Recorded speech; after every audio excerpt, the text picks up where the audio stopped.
Hi, my name is Christina and I'm the owner of Showcase the World Travel, and today we're going to be talking about my 5 favorite things to do without lines in Walt Disney World. Showcase suggestions, where I share travel tips and lists of 5 to help make traveling with kids a little easier. So many people associate Walt Disney World with crowds, and yes, it does get very crowded and the lines can get pretty long, but there are plenty of things to do in each park that don't have lines. So if you need to escape the crowds for a little bit, here's my favorite thing to do in each of the parks to help you do that. Just escape, wind down a little bit, and then get recharged to do something new. In Magic Kingdom, let's start there. My favorite thing to do is explore Main Street. There's so many great things going on Main Street that people just usually fly by to get to the next attraction.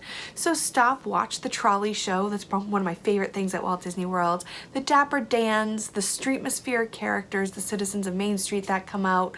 Just hang out in the hub grass, grab an ice cream from the Plaza restaurant or grab some corn dog nuggets or coffee from Starbucks and just sit on the hub grass, chill a little bit, relax. If you have a little one in a stroller, that's a great place for them to take a nap, and watch the castle show and just kind of hang out for a little bit and then hit the rides again. In Epcot, my favorite is the British Revolution show in the UK Pavilion. Don't know how much longer it's going to be there with the new Mary Poppins attraction coming. But for right now, it's really fun. There's a little garden there so your kids can run around in the little hedge garden while you listen to music. Kids love it too because the music is great. My little one, my 13-month-old, loves to dance to it. So tucked back in the back of the UK Pavilion, there's not a ton of people back there. You can grab a bench, check the times guide for when the shows are, grab a bench a little bit early, and then just sit and dance. Grab a beer beforehand and hang out there before you continue your way around the world. There's performers in most of the countries in Epcot, so definitely check the times guide, but the British Revolution is certainly my favorite. In Hollywood Studios, my favorite thing to do, it's air conditioned, which is bonus on the other 2, is Walt Disney Presents. There is a great exhibit on Walt Disney, who he was and what he did and some of the things he accomplished beyond the theme parks and movies, like what technological advances he made that changed industries.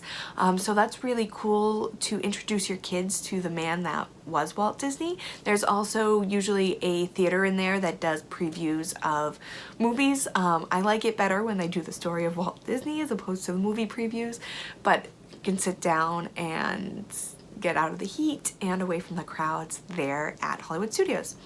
And in Animal Kingdom, my favorite thing to do to escape the crowds is walk on the animal trails. They're really fun. If you have young kids doing the Wilderness Explorers, they can earn badges by learning about the different animals. There's usually some places to sit along the trails, and that's what Animal Kingdom is there for, is for you to discover the animals, not just bounce from one attraction to the next. So that's a lot of fun. Going out to Rafiki's Planet Watch is also really fun, taking that little train ride out there. But once you get out there, it is a little bit crowded, so you're not necessarily escaping the crowds there. So I definitely recommend the animal trails. I find Maharaja Jungle Trek is a little tucked back, so that one's usually a little bit quieter than the Gorilla Falls Trail. And the Discovery Island trails are usually really quiet as long as it's not opening and closing time. So that's only 4 because there's only 4 parks, but I'm gonna add one more to make it my typical list of 5. There's usually stuff going on at your resort, and there's really cool things going on at your resort. Pop Century has tie-dye shirts, and Art of Animation has animation classes. Port Orleans has paint nights and trivia. So check your resort for what's going on at your resort. You don't have to leave, spend the day at the pool, do a fun activity. There's no crowds there. So thank you guys so much for joining me. I hope this inspired you to explore the world together, and I'll see you real soon. Need help planning your next family vacation? Visit us at showcasetheworld.com to request a quote or schedule a free vacation consultation. Want more great travel tips? You'll find those there too.